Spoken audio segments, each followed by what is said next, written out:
নমস্কার, শুভ সন্ধ্যা বন্ধুরা। সবাই কেমন আছেন? আশা করব নিশ্চয়ই সকলে ভালো আছেন, আমরাও ভালো আছি। তো আজকে আমি ভিডিও শুরুতে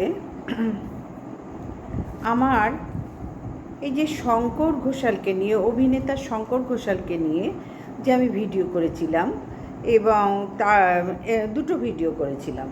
একটা হচ্ছে অভিনেতা শঙ্কর ঘোষাল প্রথমে যখন বক্তব্য রেখেছিলেন সেই বিষয়ের ওপর, তারপরে হচ্ছে রত্না ঘোষাল যেটা বক্তব্য রেখেছিলেন যে দাদা ঠিক বলছে না, দাদা ডিসব্যালেন্সড হয়ে গেছে, মানে এই রকম এই বলেছিলেন, তার উপরে বক্তব্য রেখেছিলাম। এবং সেই ভিডিওর উপরে ভিত্তি করে যে কমেন্টসগুলো এসছে, সেখানে তপন নামে একজন মহাশয় আমাকে কমেন্টস করেছিলেন। তো সেই কমেন্টস হচ্ছে যে আমি ডিটেলসে বলবো না, হ্যাঁ, কোনো প্রয়োজন নেই, যার প্রয়োজন সে আমার কমেন্ট বক্সে গিয়ে দেখে নেবে। তো সেখানে তিনি আজকে কমেন্টস করেছেন যে আপনি মূল বক্তব্য, মানে যে ভিডিওটা করেছেন সেখানে আপনি কি কিছু বক্তব্য রাখতে পারেন, তার উপরে সত্যিটা কি। দেখুন তপনবাবু, আপনার উদ্দেশ্যে আমি বলছি, তাদের ভিডিও দেখে আমি ভিডিও করেছি। হ্যাঁ, সোশ্যাল মিডিয়ায়, ইউটিউবে যখন তাদের ভিডিও দেখেছি, তাদের ভিডিও দেখে আমি ভিডিও করেছিলাম। এবং 4 বছর আগের একটি ভিডিও ছিল, যেটা শঙ্কর ঘোষাল তখন অনেক কম বয়সে ছিলেন, এতটা বয়স তো হওয়ার কথা নয় 4 বছর আগে। তখনও তিনি একটা প্রবলেমে পড়েছিলেন এইরকম। তখন আর্টিস্ট ফোরাম থেকে বা সব্যসাচী চক্রবর্তী এইরকম, মানে তখন সরি নাম বলবো, নাম করার দরকার নেই, কিছু মাইন্ড করবেন না, এরকম আর্টিস্টরাই, অভিনেতা অভিনেত্রীরাই তাকে একটা কাজ দিয়ে দিয়েছিলেন, কাজ পাইয়ে দিয়েছিলেন। এবং সেটা হচ্ছে ওই তারাপীঠের একটা সাধক মামা খেপা এরকম কোনো সিরিয়ালে তিনি ভালো একটি কাজ পেয়েছিলেন। কিন্তু ইদানিং তার তো বয়সটা অনেক বেশি হয়ে গেছে না এই মুহূর্তে, এবং বয়সকালে সবাই কম বেশি অসুস্থ হয়, এটাই স্বাভাবিক। রক্ত দুর্বল হয়ে যায়, শরীরের তেজ দুর্বল হয়ে যায়, হাজার একটা অসুখ তখন একটা একটা করে ঘিরে ধরে মানুষের শরীরকে।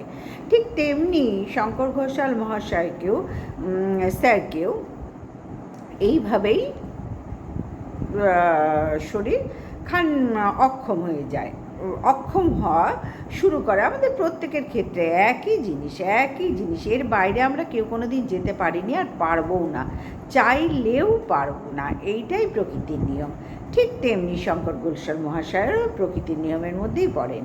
এবং তিনি এই বয়সে অথর্ব অবস্থায় নিশ্চয়ই কোনো সিরিয়ালে বা কোথাও কাজকর্ম করতে পারার কথা নয় বন্ধুরা, পারার কথা নয় তপনবাবু। সুতরাং সেই ক্ষেত্রে এর ওপর আর বেশি বাস্তবতা বা বেশি বক্তব্য রাখার আমার মনে হয় না খুব একটা প্রয়োজন আছে। কারণ বক্তব্য, আপনি যেটা জানতে চাইছেন সেটা তো আমাকে ওনার বাড়ি গিয়ে জেনে আসতে হয়। সেটা কি সম্ভব কাউরির পক্ষে, কোনো ইউটিউবারের পক্ষে, কোনো মানে সোশ্যাল মিডিয়ায় যারা আছে, যেসব জিনিস দেখছি তার উপরেই আমরা বক্তব্য রাখছি।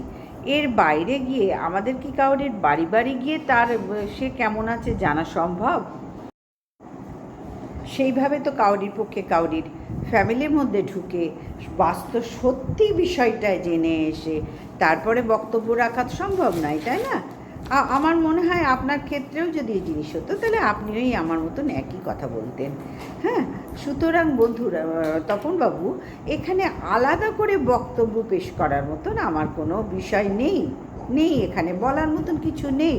আমি যা ভিডিওতে দেখেছি, সেই ভিডিওর যেরকম অন্য কন্টেন্ট করি, যখন যেহেতু কন্ট্রোভার্সি ক্রিয়েটার, রেগুলার কিছু না কিছু তো কন্টেন্ট করে আমার কাজ চলে, মানে আমাদের সকলের কাজ চলে, তেমনি আমিও তাদের মধ্যে একজন কন্ট্রোভার্সি ক্রিয়েটার, আমার কাজ চলে, ঠিক তেমনি এটাও একটা কন্টেন্ট ছিল।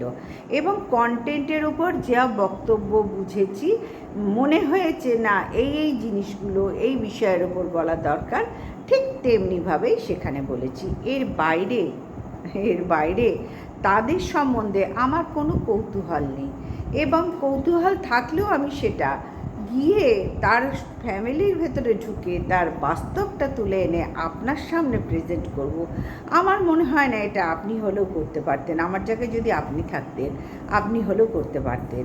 সুতরাং বুঝতে পারছেন, এই ভিডিওটা, এই বক্তব্যটা এখানেই শেষ। এরপরে যদি দেখি আবার ওনারা কেউ ভিডিও দিচ্ছেন, তার উপরে বক্তব্য না হয় রাখবো। আপাতত তো আর কোনো বক্তব্য নেই স্যার। সুতরাং তপনবাবু, আপনাকে মনে হয় বোঝাতে পারলাম, আশা করব বোঝাতে পারলাম, আপনি সন্তুষ্ট হতে পারবেন কথাগুলো শুনে। শুধু এইটুকুই ভিডিও আপনার জন্য করলাম। এরপরে আমি আবার আমার অন্য কন্টেন্টের উপর ভিডিও করব।